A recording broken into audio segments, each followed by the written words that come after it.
Jackie Boy Ross is on thin ice, I think, because Ice, baby. Ice, baby. Stop. Paradise and listen. We are pissed and we lost 10-0. Oh, it was 11-1. Anyway, Jack Ross, I think he could be gone soon. Honestly, I think it's been a shite start to the season. I mean, 11 goals. 11 goals in 2 games. It's flipped on its fucking head. Albeit against quality opposition, like. Quality opposition, but yeah. I mean, you can see that 7 against said, right? And as James McFadden said, at 2-0, they were in the tie. At 7-0, they were at the tie. And 1 minute into this game, or 43 seconds, they were at the tie. They were at the game, and Shankland, Mikey Devlin hits it across. Shankland, like, toe pokes it. Who's Mikey Devlin, mate? What? Mikey Devlin? No, not Mikey Devlin. Cameron Devlin, this guy knows shit. What's Devlin? Aye, well, it's not Mikey Devlin. Well, you say who the player is. Mikey Devlin plays for Aberdeen. I know. At least the last time I checked he did. A botch, sorry, I'm fucking sorry, but it was not a botch for Shankland. And I think Shankland and Mackay will be in the next Scotland squad. What do you think on that? Is that a bold statement? Or no, is that... I mean, well, Barry Mackay will definitely be in it. Like, I mean, if he's not, then I don't know what Steve Clark's watching. And Shankland, I think now that he's back in Scotland, I think he's got a lot better chance of getting in the squad, playing for Hearts, than he did in Belgium. I mean, realistically, right, you've just got more chance of being seen by the international manager.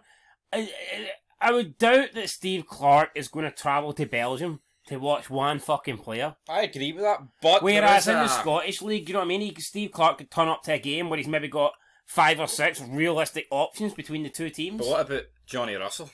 Did he travel to the MLS to watch Big Johnny, J-Dog? No. Well, I mean, I don't know about that one, like, to be fair, but... Like, why was... Like, this ain't FIFA 13 Phil Real career mode, Johnny Russell. This is... I play for Vancouver Whitecaps, and I'm absolutely pissed, Johnny Russell, so never really got what he kept on getting picked. But yeah, Hearts opened the score, and this is the worst possible start for Dundee United, and they were not good in this game. Hearts were on top from start to finish, weren't they? Aye. Aye, they were. You said you were going to carry it, mate. Why can't you carry it? Because you said you were going to. You carry it. You don't fucking know what happened. I did watch it. What happened after this then? Mackay scored. In the 48th minute. You know from now on, guys, right? I'm just doing these reviews myself. I normally take notes, but this guy said he would carry it. Barry Mackay actually came through not long after the goal. 6th minute, good chance, but forced a save off of Berigame, whatever this guy's called in nets. This guy ain't good. This guy is not good at all. With another chance with Barry Mackay linking up with Devlin. Devlin gets into the box. And he kind of just gets, like, wiped out. Keeper beats him to the ball. And Devlin, like, just flies about 20 yards down the pitch. Does about 10 rolls as well. Ryan Edwards had a shot from distance that Craig Gordon saved. I mean, you're never going to beat... He took the shot to about 40 yards out. Like, come on, you're not going to beat Craig Gordon with that.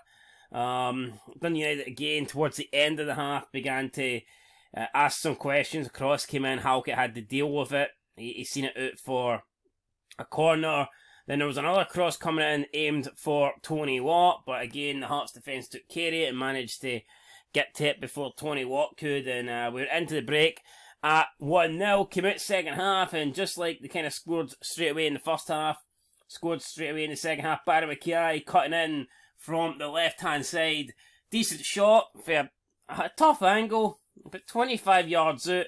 It's a good strike, but I think the goalkeeper again has to do better. The ball's at a perfect height and position for the goalkeeper to like parry it away with both hands, but it beats him, so is what it is. Yeah, not good by the goalkeeper.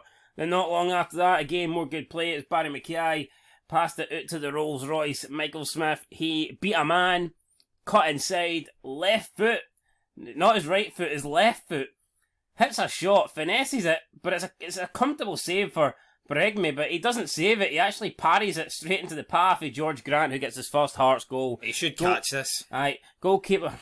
You can't catch yourself.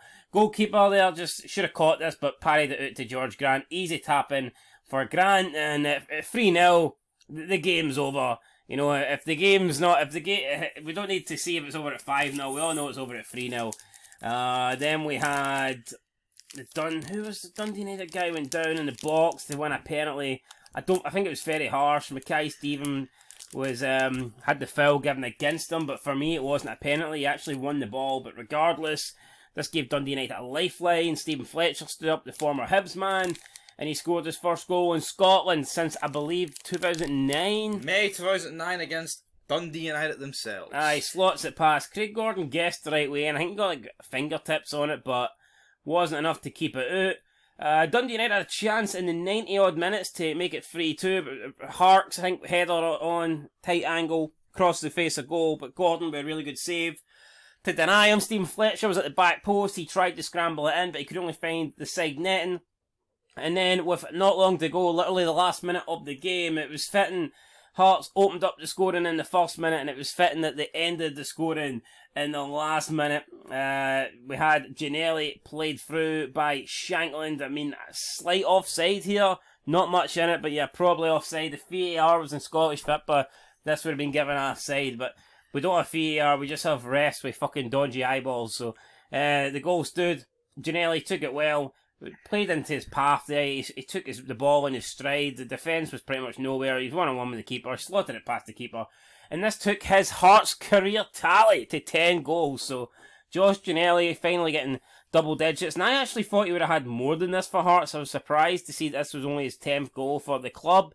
But, you know, overall, a pretty convincing win for Hearts. I do feel like towards the end of the first half, they weren't that great. They kind of like set off a bit, and Dundee United did come into the game. Luckily, didn't get the equaliser then, or, you know, it could have changed the entire thing. But they came out second half. Robbie Nielsen obviously had a word at half time, and he got them playing again. And then, you know, the second goal early in the second half just pretty much puts the game to bed. Then the third goal, and it's lights out. You know, it's the electricity bill's not being paid because Dundee United can't see in the dark. So good win for Hearts, 4-1, move up into third place in the table, now 7 points for a possible 9. Should be 9. I believe the goal difference is also +5, so, or +4.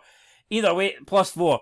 But either way, it's looking good for Hearts. I think should have a 100% record, you know, if you take away that Martin Boyle equaliser, they would be right up there with Rangers and Celtic. So, I mean, good win for Hearts, not so good for Dundee United, only 1 point so far. And, yeah, they haven't even played the Old Firm yet, so it's legit just 1 point for 9 games. I'll tell you what, the next 2 games, St Mirren at home, then Celtic at home. They need to beat St Mirren or it's good night, I think. Do you not think so? Aye. I think so, because if they lose to St Mirren, they're going to lose to Celtic, because everyone's going to lose to Celtic, and then that will be a 1 point from a possible 15, and you've got to say at that stage, they'll probably be bottom. Because St Mirren, I mean, obviously if they win, they're going to go above them. But yeah, Jack Ross, will he be gone if they lose the next 2 games? No. No? Alright then, peace.